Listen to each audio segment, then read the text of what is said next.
مفسر قرآن علامہ قاری محمد طیب نقشبندی کے بیانات سننے کے لیے ہمارا یوٹیوب چینل علامہ طیب نقشبندی ضرور سبسکرائب کریں اور بر وقت ویڈیو اپڈیٹ کے لیے بیل آئیکن پریس کریں۔ جی یہ سوال کیا گیا ہے کہ کیا حضور صلی اللہ علیہ وآلہ وسلم معراج شریف پر جسمانی طور پر تشریف لے گئے تھے، اس کا کیا حوالہ ہے؟ اور یہ بھی پوچھا گیا ہے کہ حضور علیہ الصلوۃ والسلام نے شب معراج اللہ تعالیٰ کا دیدار حاصل کیا تھا یا نہیں۔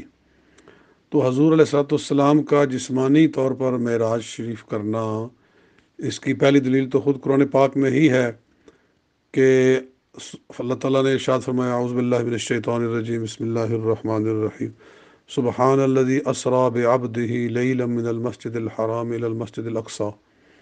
یہ جو آیہ مبارکہ ہے کہ اللہ تعالیٰ کی شان ہے کہ اس نے اپنے بندے کو راتوں رات سیر کرائی مسجد حرام سے مسجد اقصی تک، تو یہ خود اس بات کی دلیل ہے کہ یہ معراج جسمانی طور پر ہوا۔ اگر یہ خواب کا واقعہ تھا جیسا کہ بعض لوگ سمجھتے ہیں، تو اللہ تعالیٰ اس کو اپنی قدرت کے طور پر بیان فرما رہا ہے کہ میری یہ شان ہے، میری یہ قدرت ہے کہ میں نے راتوں رات بندے کو سیر کرائی۔ تو اگر خواب میں کرائی تو اس میں اللہ تعالیٰ کی قدرت کا کیا اظہار ہوا؟ خواب میں تو ہم امریکہ پہنچے ہوتے ہیں، خواب میں تو ہم کہاں سے کہاں ہمارے جیسے لوگ گئے ہوتے ہیں۔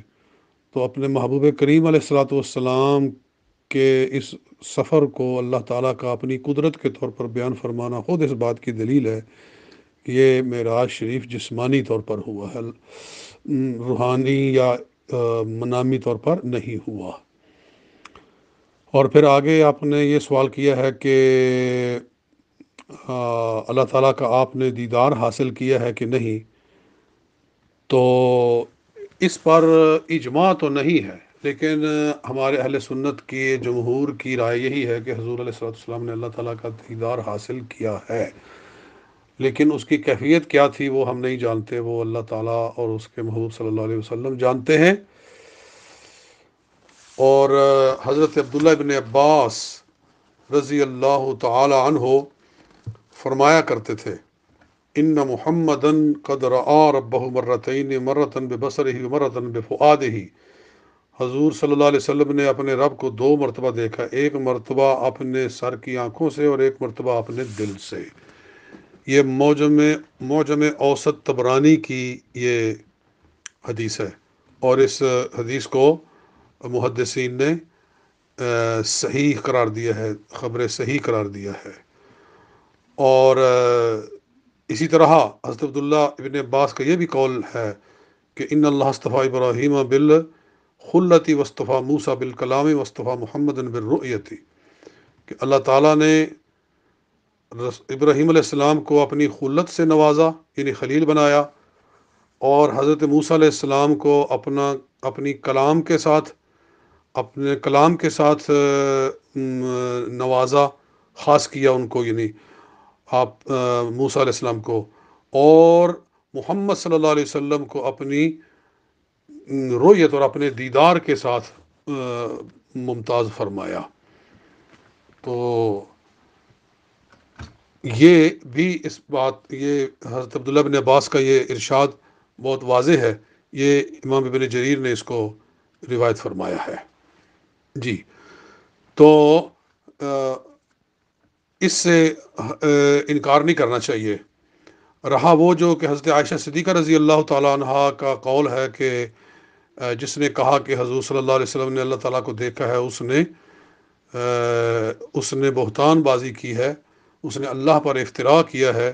پھر انہوں نے وہ آیہ مبارکہ پڑھی لا تدرکہ الابصار، تو لا تدرکہ الابصار کی انہوں نے آیت سے حضرت جناب عائشہ صدیقہ رضی اللہ عنہا نے استدلال کیا۔ اس سے ہی پتہ چلتا ہے کہ آپ کے پاس اس بارے میں حضور صلی اللہ علیہ وسلم سے کوئی واضح آپ کا ارشاد ان کے پاس نہیں تھا، وگرنہ وہ اس کا حوالہ دیتی۔ آپ نے اپنے طور پر ایک قیاس فرمایا ہے لا تدرک الابصار سے، اور لا تدرک الابصار کا مفہوم سمجھنا چاہیے کہ اس کا معنی یہ ہے کہ نگاہیں اللہ کا احاطہ نہیں کر سکتی۔ گویا کہ حضرت عائشہ صدیقہ رضی اللہ عنہا نے رؤیت سے مطلقاً انکار نہیں کیا، بلکہ اس آیت سے ان کا استدلال بتاتا ہے کہ انہوں نے کہا ہے کہ اللہ تعالیٰ کا کوئی احاطہ نہیں کر سکتا، اور حضور صلی اللہ علیہ وسلم نے بھی جو اللہ تعالیٰ کا دیدار حاصل کیا تو اس میں احاطہ نہیں ہے۔